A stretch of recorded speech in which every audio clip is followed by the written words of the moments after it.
Policies continue to put pressure on African nations. Many African Americans are making a different choice.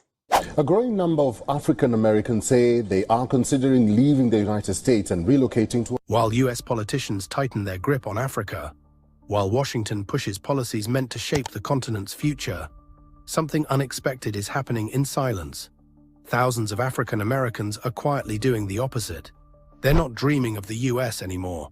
They're not chasing the so-called American dream.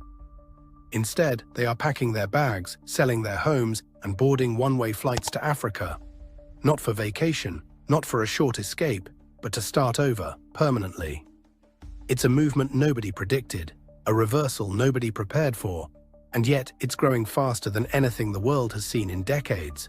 Why would people leave one of the richest nations on Earth to return to a continent the West still labels as poor, unstable, and underdeveloped? Why now? Why Africa? Stay with us, because the answer will challenge everything you thought you knew about the American dream and Africa's future. To understand why thousands of African Americans are now returning to Africa, you must go back to where the story began, not in airports or embassies, but 400 years ago on the shores of West Africa. It was 1619, the year the first enslaved Africans were torn from their homeland, ripped from their families, and shipped across the Atlantic. What followed became the largest forced migration of a single race in human history. Millions stolen, millions lost, millions who never saw home again. For centuries, their descendants would grow up in a land that promised freedom yet delivered discrimination. A place where slavery ended on paper, but its shadow never disappeared. Laws changed, but the system didn't. Rights were granted, but equality remained out of reach. And for generations, African Americans were taught one message: Africa is behind you. America is ahead of you. Africa was painted as primitive, dangerous, hopeless, a place to escape from, not return to. But then came 2019, Ghana's year of return, a spark, a reminder, a door quietly opening after 4 centuries. And when that door opened, something began to shift. Because what happened next was not migration.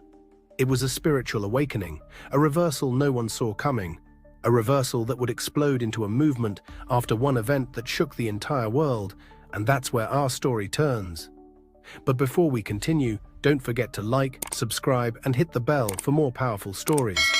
For many African Americans, the decision to leave the United States didn't begin with passports or paperwork. It began with silence, the kind of silence that lives inside you when every day feels like walking on a battlefield. Sanjaya Davis knew that silence too well. On paper, she had everything America promised: a good job, education, connections, stability. She was living the picture-perfect version of the American dream. But inside, she carried a fear she couldn't shake. Every time she stepped out of her house, a question stalked her like a shadow. If I'm pulled over today, will I make it home alive? It wasn't paranoia, it was history, embedded in her DNA. The trauma of centuries, from the transatlantic slave trade, to the Tulsa massacre that displaced her own family, to the everyday racism she faced in modern America. Then came 2020, a knee on a neck, a life taken in broad day.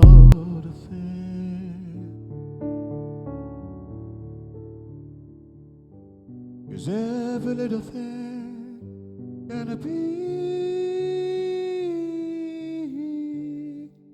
alright when you don't worry about a thing.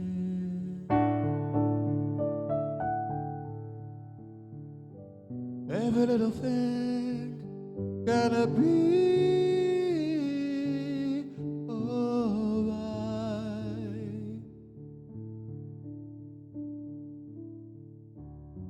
wake up this morning, smile with the rising of the sun.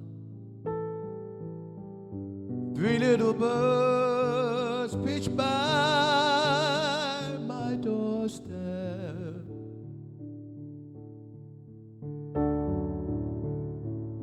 Singing sweet songs of melodies pure, saying this is my message to you. Singing onward